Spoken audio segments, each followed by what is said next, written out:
Wants a 75% reduction. At that time. Now, more recently, we've had this co-thinker, somebody who's part of the same clique. He's mentioned in the textbook. He writes in these anthologies that are edited by Holdren and Ehrlich. David Pimentel, I think of Cornell, has said that the optimum population might go as high as 2 billion. Well, that means today we've still got 4 billion useless eaters. Now, you put that together with cap and trade, right? Cap and trade would at least double, maybe triple, quadruple the export price of U.S. grain to the developing countries. And they brag and rub their hands together in publications saying this is going to wipe people out. I mean, these are, somebody in a Nazi uniform people would run from. But as long as it's a liberal in Birkenstocks going, people are like, oh, kill me, it's so liberal.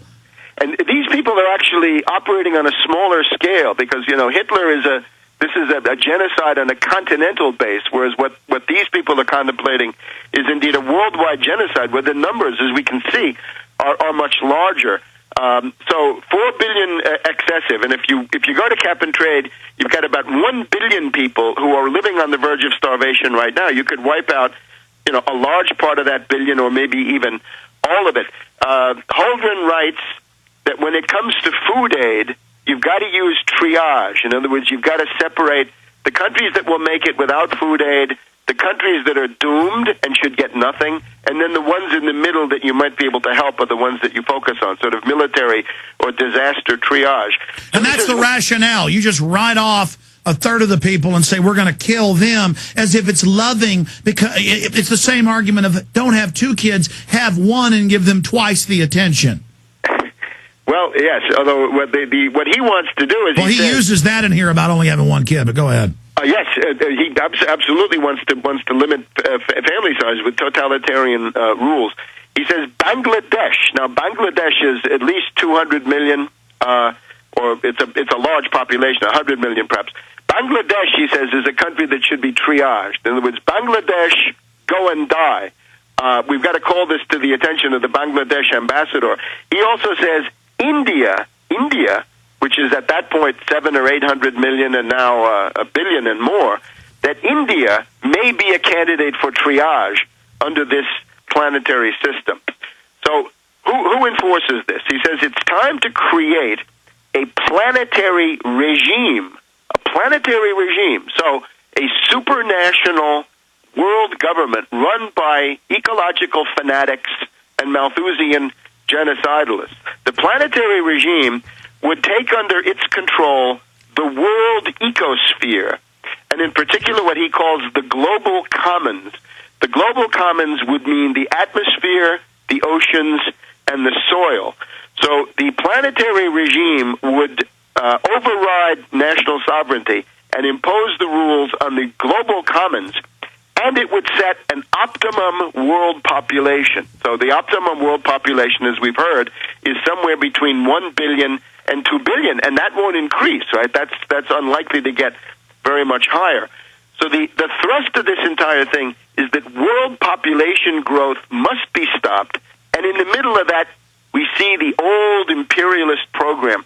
Don't allow the industrial development and the technological advancement of the third world, of the less developed countries, the developing countries, again, sub-Saharan Africa, South Asia, the poorer parts of Latin America. And Webster, this is in the 1949 Royal Commission by the British, where they don't even say it's for the earth. They say we're going to freeze development in the third world. That'll make their population explode, but we'll just then exterminate those as they grow up.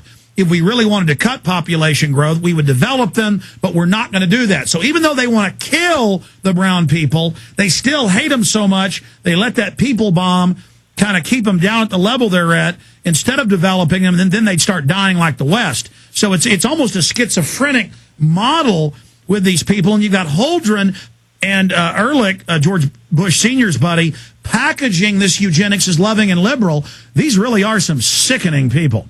Again, it's genocide. These are high crimes against humanity, Nuremberg crimes.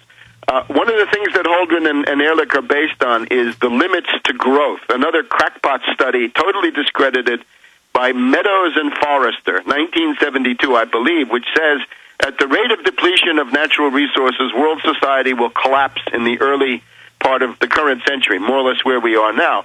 Now, it turns out that there are greater reserves of just about all forms of resource that they mention in this book. Sure. So, Webster, let me stop you. Yeah, they financed the fake peak oil system. Believe me, my family's in petroleum, as petroleum geologists and others. It's all made up, all lies.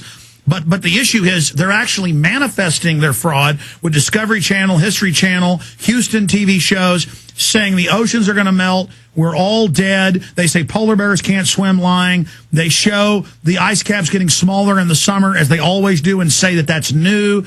And they say that they're going to institute war, famine, and destruction, as State Department Memorandum 200 states they would, and then tell us it's the global warming doing it. And they say, whenever there's a hurricane, say it was this. Whenever there's a war, say it was this. So they're now, even though they know it's a fraud, they're lying. And if somebody slips on a banana peel leaving their house, they're saying global warming did it. So they're trying to push this delusional hallucination on the public cold-bloodedly. You know, you say they're wrong. Webster, they're not wrong. They're murdering Nazi scammers that sell the pseudoscience. But, I mean, your argument is you think their science is wrong. I think these are genocidalists who should be in the dock at Nuremberg. Well, exactly. But I'm saying I think we differ. You're saying they're wrong, that their science is wrong, and that they're also genocidalists. I'm saying it's worse than that. They're cold-blooded. They know it's all crap, Webster. They know carbon dioxide isn't bad. Yeah, certainly. But I don't think there's any disagreement at all on this stuff. Good. Well, I mean, I respect your opinion. In other words, Holdren should not be going to his job at the White House. He should be going to Nuremberg for his trial. Yes, because they've implemented a lot of this. Final segment, Webster Tarpley. We'll have to have him back up for a part 2. Get all 3 of his books right now discounted. Infowars.com, prisonplanet.tv. We have them in stock right now. Get his books. And yes, the new Obama Socialism shirt.